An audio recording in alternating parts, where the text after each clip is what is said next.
Hello, welcome back everybody to Black Myth Wukong. My name is Dynamic. We're gonna start, I think, chapter 2 now. But before we do that, let's look at the things that we defeated the black bear last video. We didn't read his lore though. So let's read that now, and that and the keeper of the Blackwind Mountain. That's the old guy that keeps showing up, giving us our powers in chapter 1. So Black Bear Guai. In Ganyan's grove, his greed won't cease. Southern tides bring no release. Schemes cloud his sight. On Bodhi Peak, he learnt life's worth is peace. In the purple bamboo grove where Ganyan resided, life was usually tranquil. The Black Bear Guai spent his days eating bamboo shoots with aster and drinking homemade bamboo leaf brew. His days had become so unremarkable they almost faded into nothingness. One day, the Loon Prince paid him a sudden visit with Red Boy, her servant. Flustered, the black bear hastily gathered his dishes, trying to hide the mess. The Long Princess rolled her eyes and asked, "Have you thought about the task Ganyan mentioned to you a few days ago?"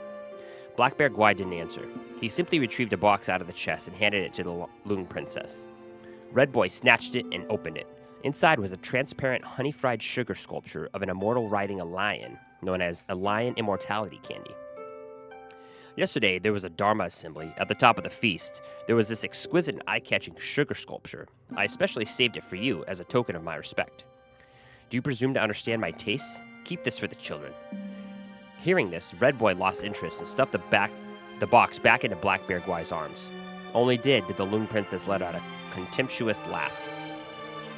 Cognizant of his blunder, Black Bear Guai mumbled, "I'm willing to serve, but my abilities are mediocre. I'm afraid I can't handle such an important matter." The Loon Princess replied, "Do you think we don't know that? Don't worry, there will be those fiercer and more ruthless than you leading the charge. No work, no reward. If that's a thorny matter, I might not be able to handle it. Guanyin will attend to all. No thorny matter shall prevail. Do not try to fool me," Guanyin instructed me to practice quietly here. Why would she intervene? A Loon Princess wore a long face and said, "How could you be so timid? This is a great opportunity. More people are vying for it than you could even imagine. Guanyin chose you only because she wanted someone she could trust. Can't you see that?" Black Bear Guai was speechless for a long time. The Loon Princess had run out of patience. "So little ambition. Forget it. I'll let Guanyin know." "Dear Princess, Honorable Princess, that's not what I meant. I'll go." Only when she saw the eager look in Black Bear Guai's eyes did the princess roll her eyes again. Leaving Red Boy behind, she drifted away. Seeing her leave, Red Boy hastily asked Black Bear Guai, "What exactly is this task? I want to leave. Why don't you tell Guanyin and take me with you?" "It's a matter of great importance, but as you just heard, Guanyin didn't want you to go. Don't pester me anymore. I don't want to lose this opportunity for your sake." A few days later, Black Bear Guai had finished his preparations.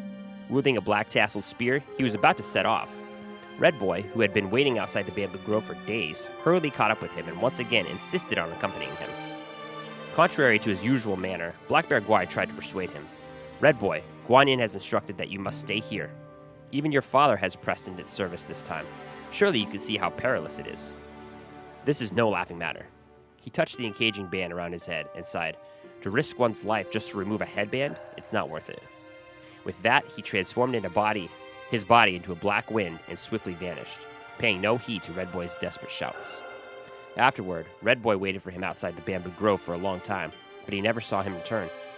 Later, when Red Boy recalled, he realized that it was the last time he ever saw Black Bear Guai in Ganyan's palace.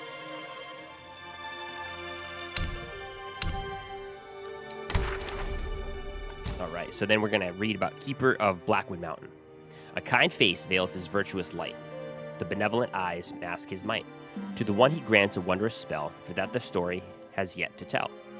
As stated in the celestial laws, a keeper has the duty to observe the living beings in his domain and nurture the soils and streams. That day, as the keeper of the Blackwind Mountain made his customary rounds on the hills, tending to mortal concerns, he saw an aged doust drawing near from a distance, a vestment embellished with stars, a herb-gathering basket plated from verdant creepers, a fishing drum tapped in his hand, and a song about the lofty moon. In just a few steps, he glided his way to the keeper. The keeper looked closely and was sure they had never met, but judging from the Doust's white hair, vibrating face, and bright eyes full of authority, the keeper knew he was no ordinary mortal. Hastily, he greeted the Doust. "Doust master, this humble keeper pays his respects."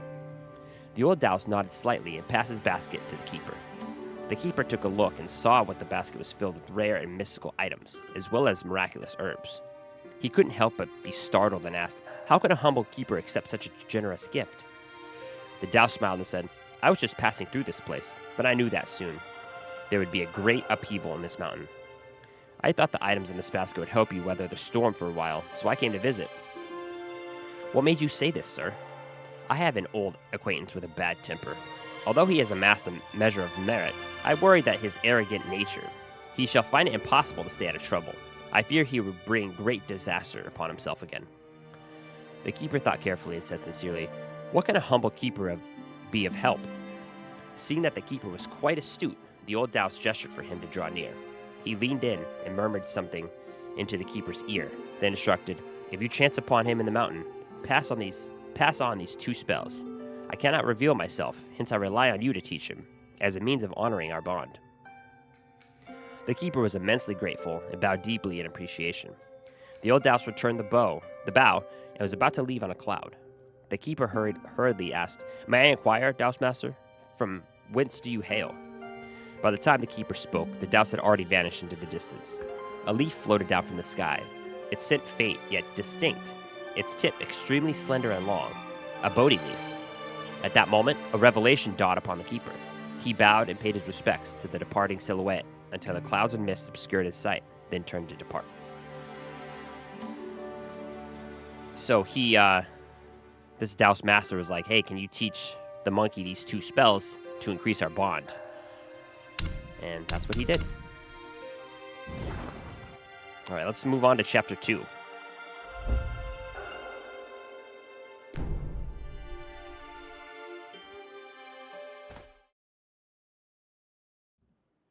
Chapter 2, Yellow Sand, Desolate Dusk.800里，曾是关外富饶地。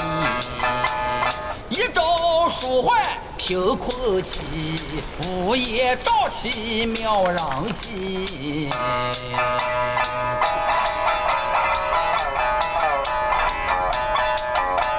无父无君无法纪，为非作歹有天庇。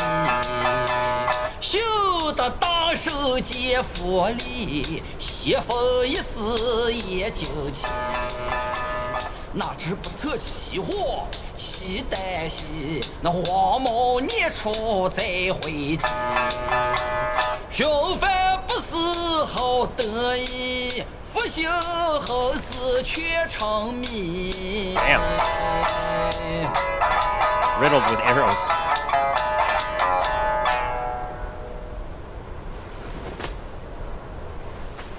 I reckon I got an idea why you've come here, my friend.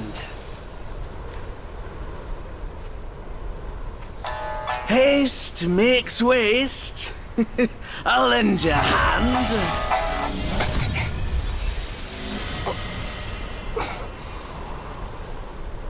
Watch your step, eh? Get more shots and you'll be high and dry. Shoot us, go ahead. That song was actually pretty catchy. Nope. He's still singing, okay.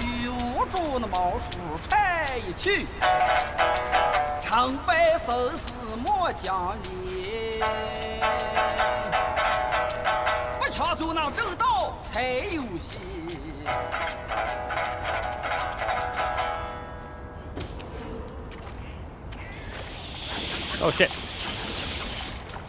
Gotta go. Those are probably the guys that riddled me with arrows. Oh, shoot. Let me go get those arrow guys first. Can I go around this way? No. Or I can.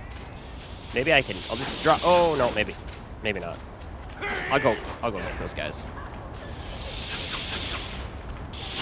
Ow! Ow! Ow! Ow! Ow! Ow! Ow! Ow! Ow! Ow!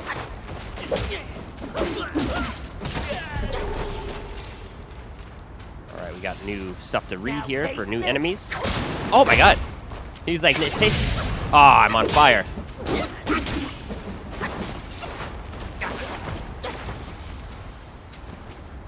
This guy's messed me up.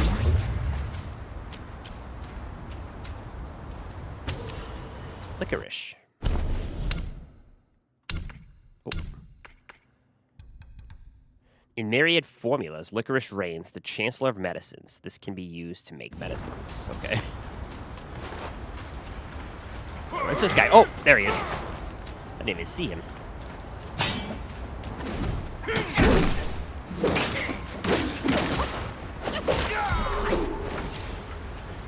Get out of here. Before I go that way, I'm gonna look to see what's over here. Actually, that looks like progression that way.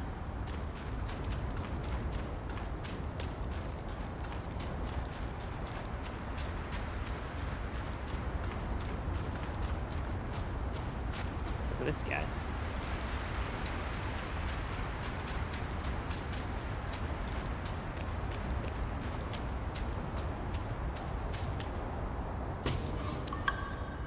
A lamb brew.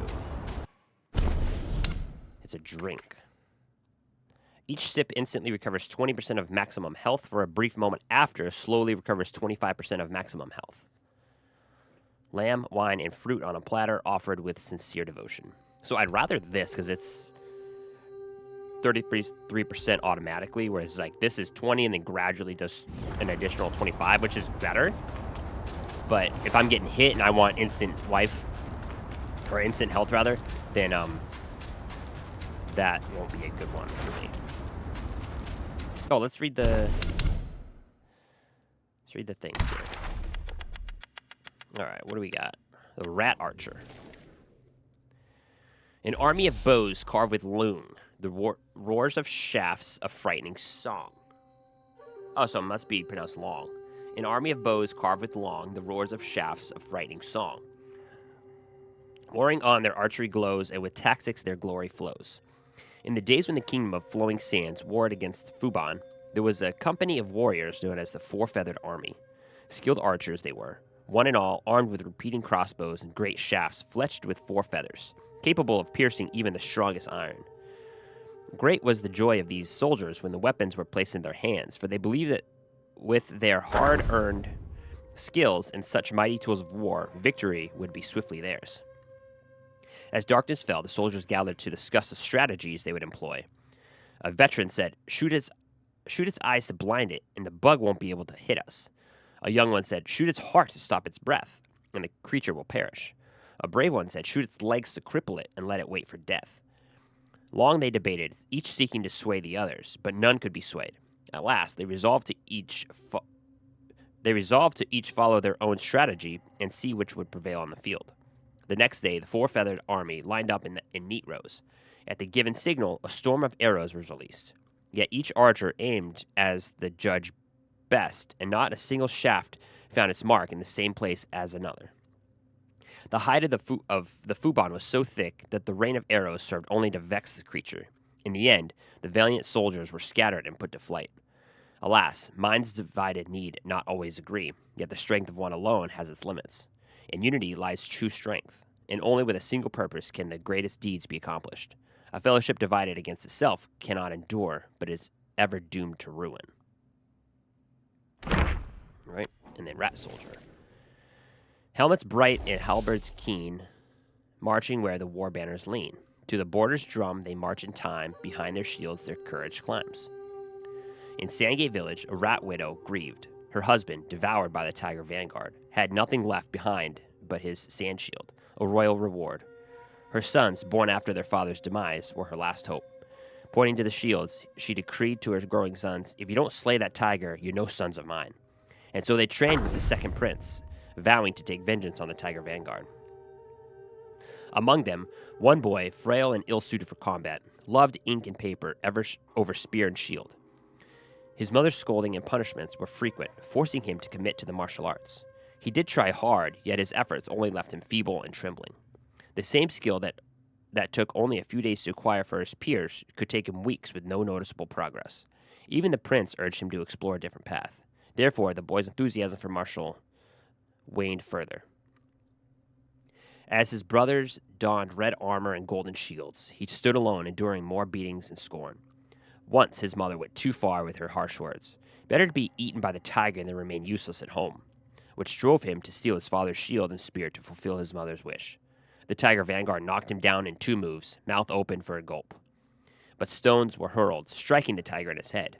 Startled, the tiger vanguard gazed around for the culprit. Some of the rats seized the moment, dragging away their kin from the tiger's grip. The vanguard turned to chase, but there stood the rat soldiers. Those who had never ventured from the dunes, now spears pointed, shields hoisted, a line of defiance so fierce they dared the tiger to challenge them. The tiger hesitated, and the rats left safely.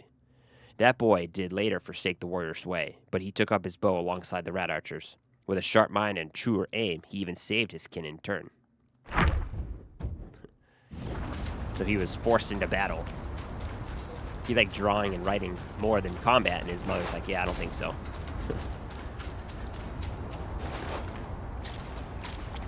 Oh.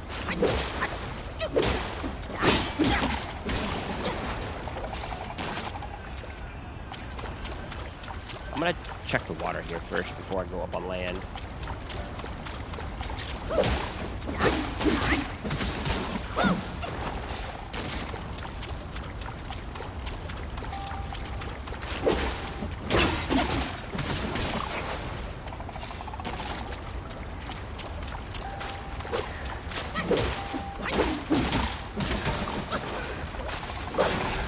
Oh, shit.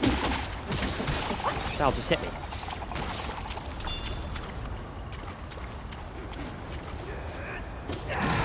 Oh shit, what is that?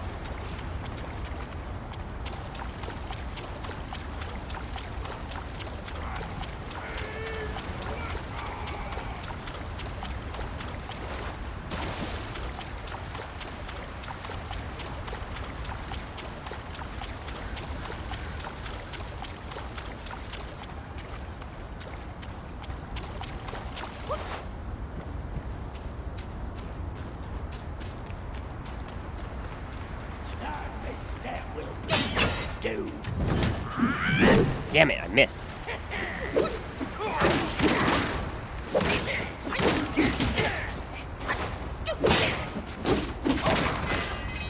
Oh, shield's broke.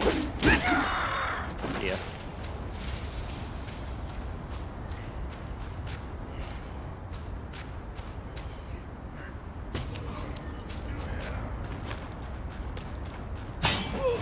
Let's go, bitch.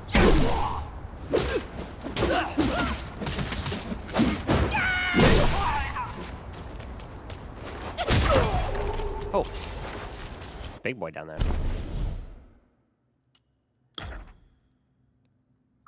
Oh, another weapon? I need Windbear Staff. So my attack goes up by 11. My critical hit chance goes up 4%. That's pretty good. I don't have enough to craft it yet, though.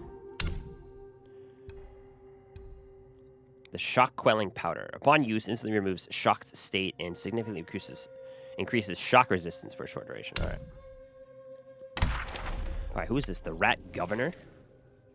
Through omens, he sends impending blight, yet he turned away, veering from the light. Unaware the days of plenty ceased to flow, the nation infested with rodents lost its glow.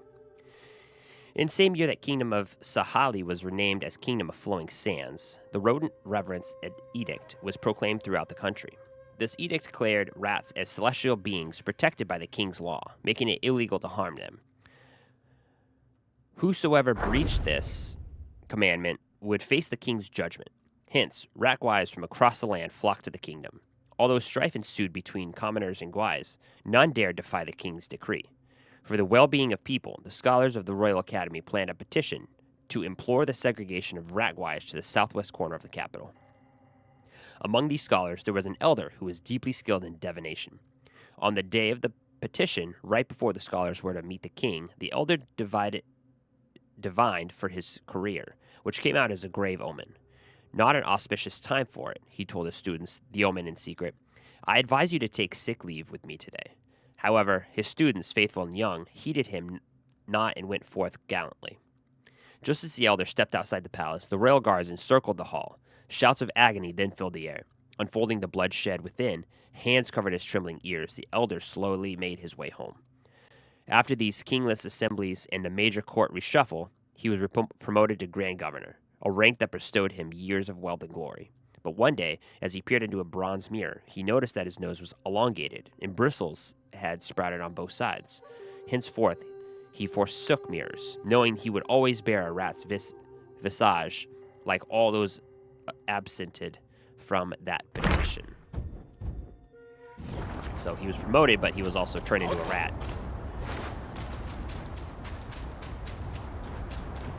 For not heeding the king's commands. We'll explore that frog a little bit later. I'm gonna keep going on here. Go this way? Oh.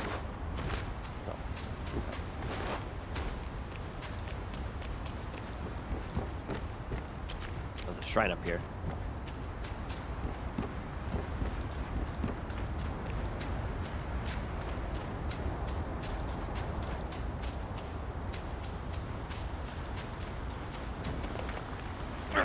Oh, shit.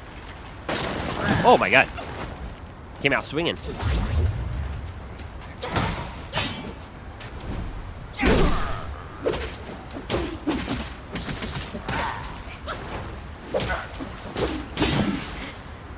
Ow. He hurts. Oh, yeah? Take this.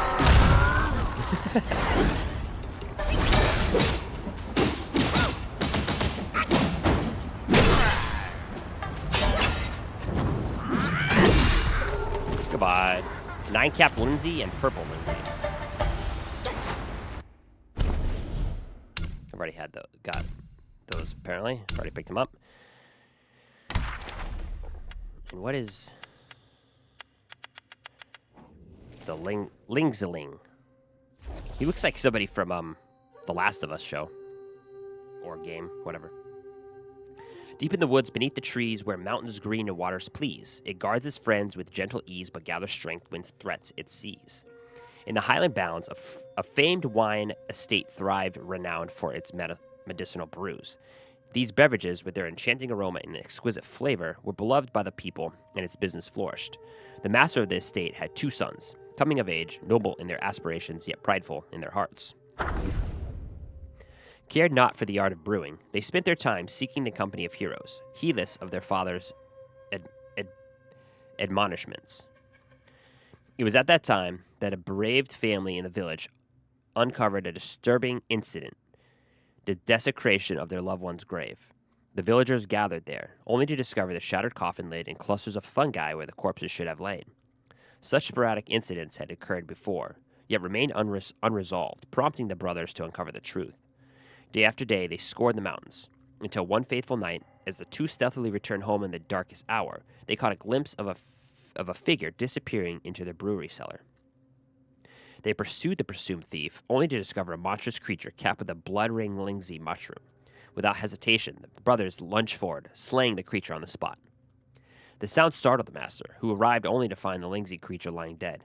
Filled with a mix of anger and frustration, he revealed that the creature was in fact the brewer of the finest beverage of the estate. His sons, who had been intent on showcasing their conquest, were filled with shame and regret and dared not utter another word. Their business dwindled in the years that followed, a once grand manor in disarray. Unable to endure the situation any longer, the brothers resolved to leave home in search of a new life. Prior to their departure, the aged master hosted a grand feast, bidding farewell to them alongside relatives and friends. Curiously, after their departure, the business suddenly flourished once more. Only the master knew the reason behind it. every midnight, two monstrous beings, bearing an uncanny resemblance to his sons, with lingsy mushroom caps atop their heads, would toil to craft the finest brews for the brewery.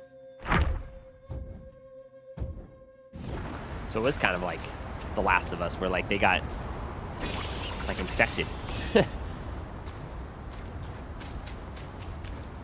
Oh wait, where was this? Where was this shrine? It was... It's up, okay.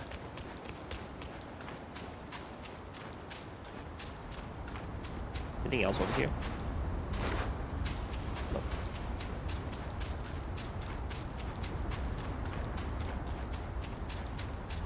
Stand ready.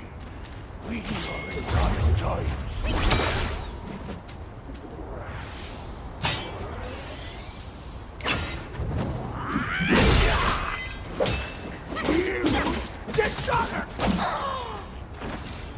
Goodbye.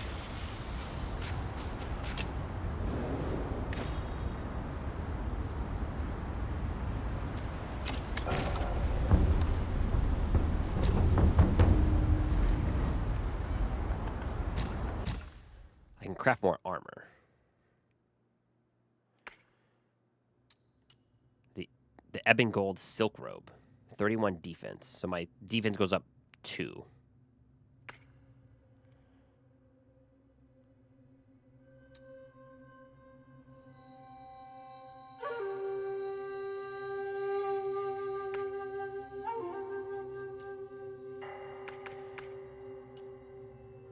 Let's see. So I have that equipped.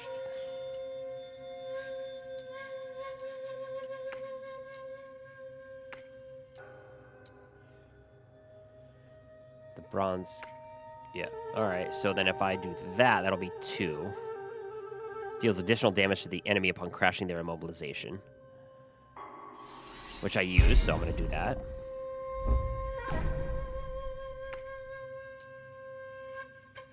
The bronze buskins. Defense goes up +7.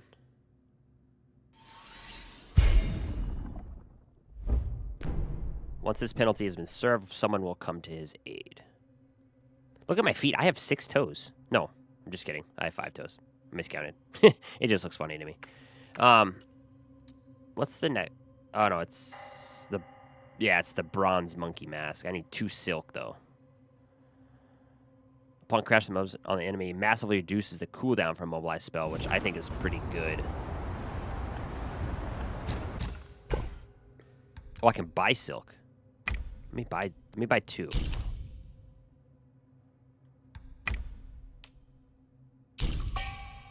Mine core. I know that there's like a special. That's a special item. That's why I bought that. What is this? The landscape painted a hued world inked with gray so delicate and vivid, one wonders which master's hand crafted such marvel. Curious, that is. Ill winds shade, yellow sands invade. Journeyer's chart. All right, so this is the map of the place. So now let's craft this one, the bronze monkey mask. Reduces the cooldown for mobilized spell. My defense is now my defense is 108 now.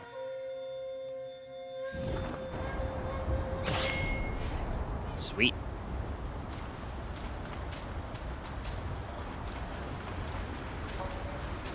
I think, is the frog down here?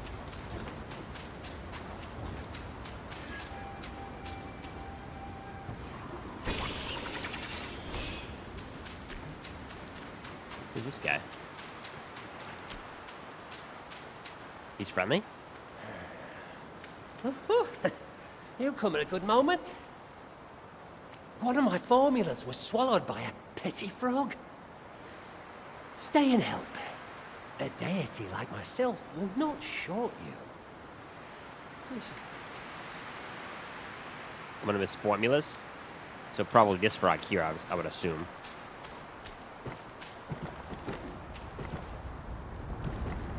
And now, there's a frog in every chapter, from my understanding. I did the one in the first chapter. He was like in the bushes there in the water, kind of like in the valley.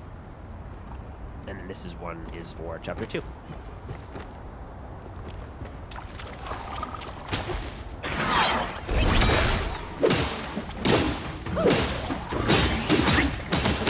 I don't know why I was just attacking so slow there.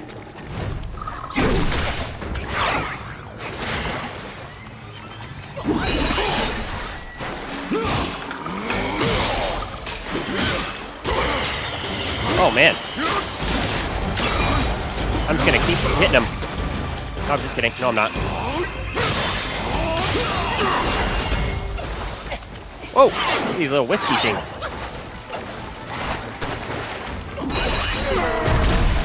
Get out of here.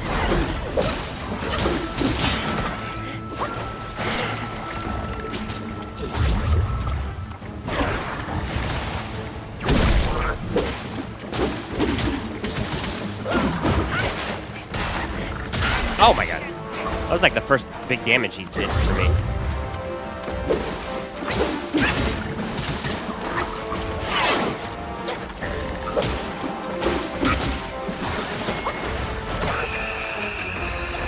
Oh my god. These things follow me. Whoa! Get out of here. Oh, what is this? Forces the damage received, okay. I'm in a shock state now. Ow! There's a freaking...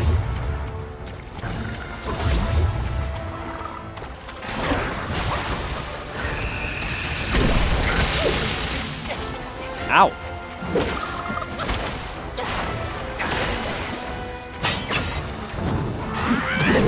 Oh, I missed him. That would have, I think that would have taken him out right there.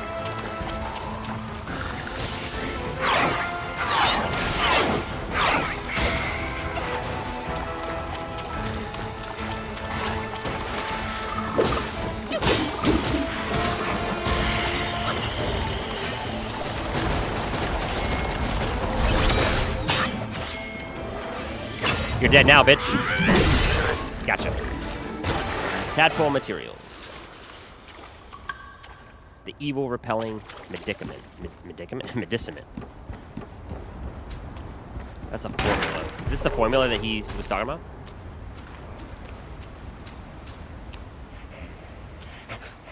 Oh, how wondrous!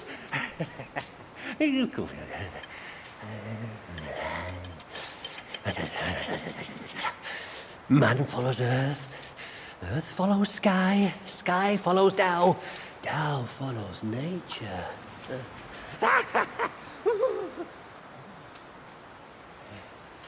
These common pills, I grant you. Hereafter, you may craft more yourself at the shrines. I must retrieve a furnace forthwith. Pray forgive my departure. All right. Not sure what that did. I'm gonna go back to the shrine, I guess you could... Is it the shrine? I forget. Maybe. I'm gonna rest up. Fill my health. We'll read about that frog that we just killed, and I think we'll end the video there.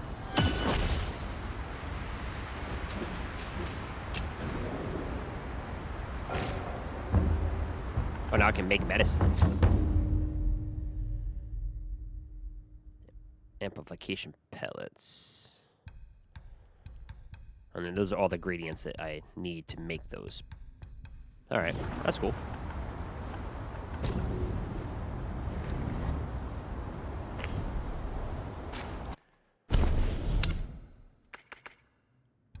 So I got the evil repelling medicament. An ancient tattered page records the formula for the evil repelling medicament. Upon use, it grants moderate damage reduction for a relatively long duration. Nice. And the landscapes, oh, we already read that. That's the map.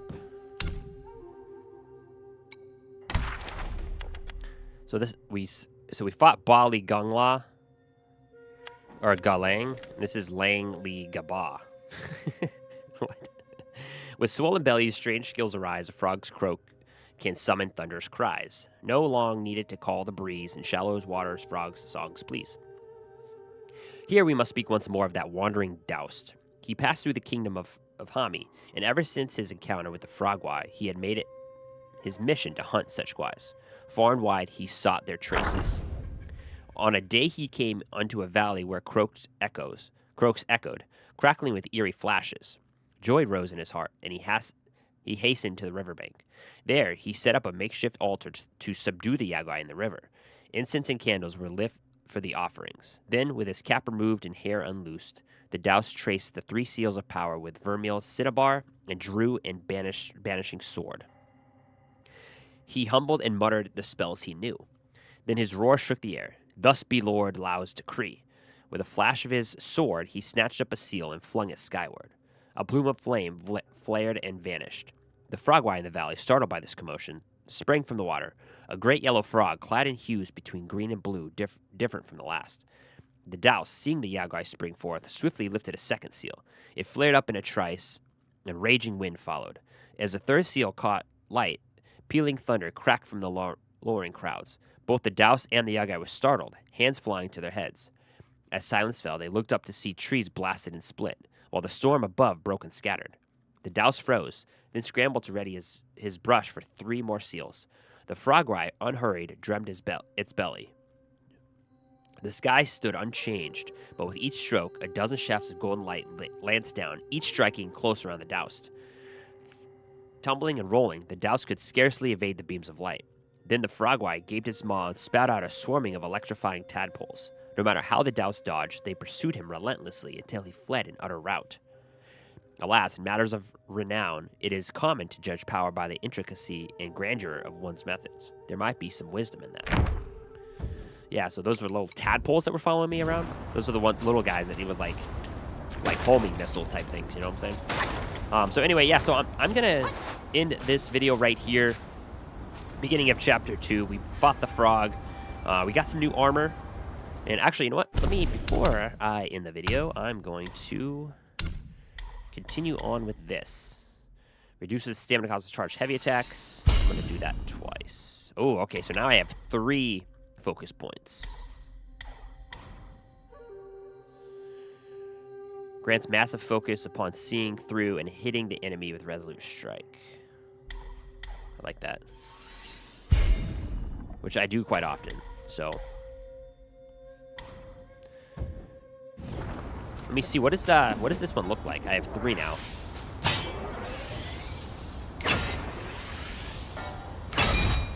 Oh, sick. That's gonna be sick. All right, guys. Until next time, I'll see you in the next one.